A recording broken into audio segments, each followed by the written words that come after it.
If you're on Ozempic, Mounjaro, or Wegovy, or even just thinking about it, you've probably heard a lot of conflicting advice and misinformation online and in the medias. I did a quick search yesterday and oh my goodness, there is a lot of people's hot takes and opinions, and baked into that, a lot of conflicting answers and advice. So let's break down 5 of the biggest myths about GLP-1s that could be holding you back from real results and getting started. But stick around for myth number 3 because it may shock you. Myth number 1, you regain all the weight you lose after stopping a GLP-1 medication. With any diet or nutrition plan that provides quick results, and by quick results I mean anything from a crash diet to extreme cutting of calories and macronutrients or entire food groups, combined with intense workout plans, think Hard 75 or the like, but across the board, most data shows that there will be a rebound, and with even more conservative approaches to weight loss by slower cuts and progress. When attempting to use a diet aimed at just fast, short-term results versus looking at adjusting nutrition for long-term health benefits and casual progress, and making this more of a lifestyle change rather than a quick fix. Studies indicate that weight regain will occur in 3 phases. Short-term, within the first year, 1/3 to a half of the weight loss can be regained. Long-term, 2 years post-diet intervention, more than half the weight lost is regained.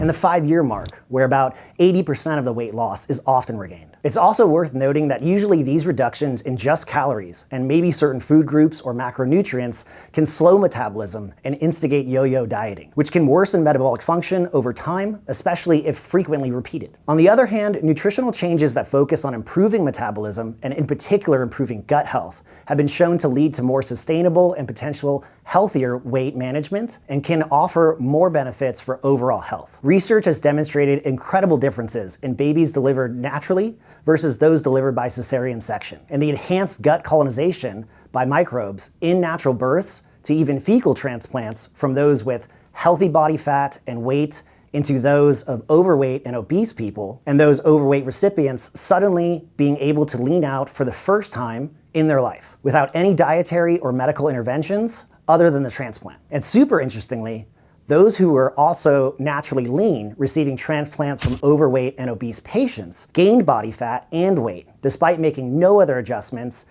or changes to what they were doing pre-transplant. Basically, a lot of new super interesting data and research has come out within the last few years showing that overall digestive and gut health plays a massive, incredible role in our body's ability to lose or gain fat. Very low calorie or extreme calorie reduction diets can have a negative impact on things like metabolism, thyroid function, sex hormones, gut health, cognitive processing, bone health, mood, and more, and can potentially increase pathogenic bacteria in the gut. This is why at Regenics, we suggest following a healthy nutrition plan that focuses on nutrient-dense foods, prioritizing quality lean protein, increasing healthy fiber, and includes smartly timed carbs and healthy fats, ample hydration, while limiting or eliminating processed foods, sugary drinks, and snacks and alcohol. This is a key for better success and healthier outcomes, especially long-term. All said, GLP-1s are an important tool, not a cure. And the best approach is to utilize the medications to jumpstart progress,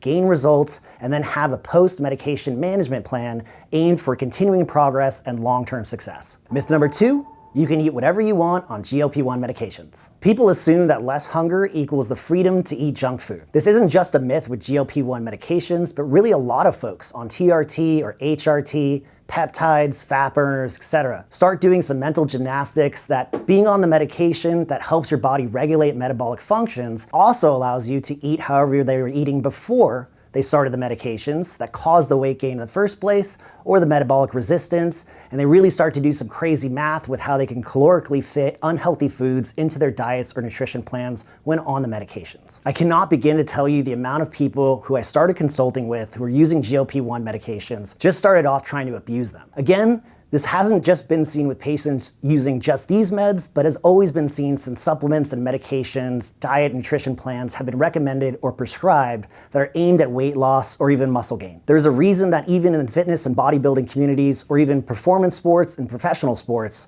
there's an abuse of nutrition. Whether it's GLP-1s or TRT, unfortunately folks still think that inflammatory foods or drinks can still be kept in or added in, and that they can out-train them, consume them in moderation, or ramp up medication dosages and still get good results.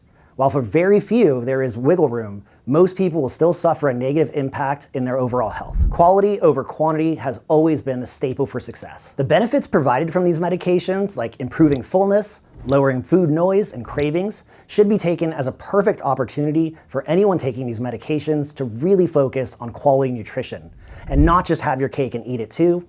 Absolutely pun intended. When GLP-1s started being used off-label for weight loss, this is mostly where this myth really gained steam in the mainstream and social media worlds. This is also where most of the main side effects were getting reported, and these medications started getting a bad rap. Because people who made little to no nutritional quality changes started being negatively impacted, not really by the medications themselves, but by poor nutritional habits they tried to keep. Just lowering the amount of poison you're ingesting by using a GLP-1 doesn't mean that poison is any better tolerated or healthy. Myth number 3. GLP-1 medications are just appetite suppressants. GLP-1s help to regulate blood sugar, manage insulin response, slow gastric emptying, and in turn can help reduce inflammation and control cravings. The GLP-1s are more of an appetite modulator than a suppressant. And some folks who start these medications come back with complaints that they are still hungry. The goal isn't to eliminate hunger completely. You still need to eat and fuel your body, but the goal is really to utilize the benefits these medications can provide and start to make nutrition and lifestyle adjustments to generate healthy progress. But just like with myth number 2 of people touting them as helpful meds that allow you to eat whatever you want, for those that still consume high inflammatory foods or foods that they are sensitive to, or keep foods in that also spur cravings, this approach will just continue to cause issues, albeit to a potentially lesser degree, but in this case, any negative is still a negative. A lot of people try to rip on the conventional medicine by saying doctors just prescribe medications and don't offer treatment.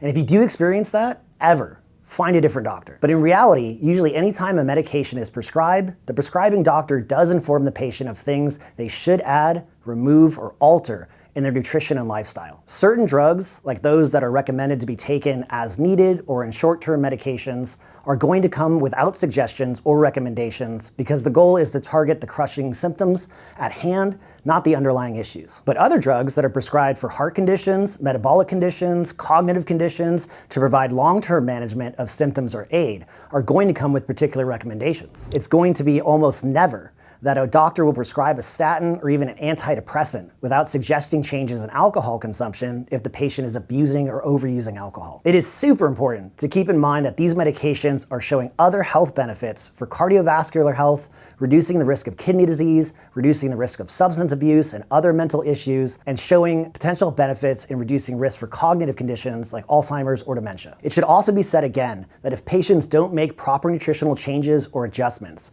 and continue to keep high inflammatory foods and drinks, especially those that are highly processed, high in sugar, or potential to cause higher cravings, you're truly battling against the magic and benefits that these medications can provide. Myth number 4, GLP-1 medication side effects are caused by overdosing. It's true that individual response to the medication can cause people to experience side effects, and most folks who start with too high of a dose and don't titrate up appropriately will also most likely experience side effects because they didn't start in the right place for them. This is why our Regenics medical team and providers carefully review health history and assess and monitor patient progress, while educating the patients on what nutrition, training, and lifestyle changes will work best for them specifically. Side effects like nausea, vomiting, fatigue are often dose-related, but mostly stem from poor quality foods and nutrition the patient continues to intake. In fact, a lot of people who do run into side effects mostly do so because that person is trying to eat the same portion sizes they used to,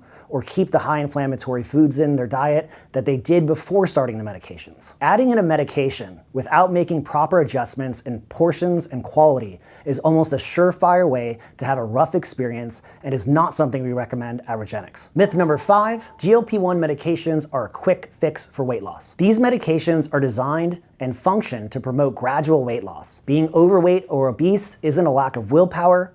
They are conditions caused by metabolic disorder and dysfunction. Some bad actors like to frame the weight loss success of these medications as patients lost 20% of their body weight. But that number and success comes from one 72-week or 1.3-year trial of tirzepatide, in which several participants went through a dose escalation period for 20 weeks, where dosing was initiated at 2.5 milligrams, up to 15 milligrams dosed by week 20. This means participants lost weight at a rate of 0.5 to 2 pounds a week, depending on where they were in the study. So it should be mentioned that these medications aren't cheating. These medications help to treat, not cheat. And anyone diagnosed with a disease or condition using the medication to improve their health isn't cheating. The data collected in the study and others is showing a through and through overall health benefits, with weight loss just being a major part of it. Since access and use of these medications has gained traction, we are just seeing the tip of the iceberg on what these medications can provide. But in terms of weight loss specifically, we have ample data that they are safe and effective at helping people lose weight. No weight loss should be quick and/or excessive. For close to 100 years of studying caloric restriction, we have just never seen a quote-unquote quick fix, or really a fix of anything other than maybe the numbers on the scale, but even that usually leads to quick problems and long-term complications health-wise. Hopefully this information is helpful, and these truths provide some much-needed explanation and insight for those interested in taking or currently taking GLP-1 medications. I'm Coach Chris, and I'm a health and wellness expert and strength and conditioning specialist at Regenics. Thanks for watching, and remember, you only get one body, treat it right. If you want to learn more about what to eat on GLP-1 medication, watch this next video.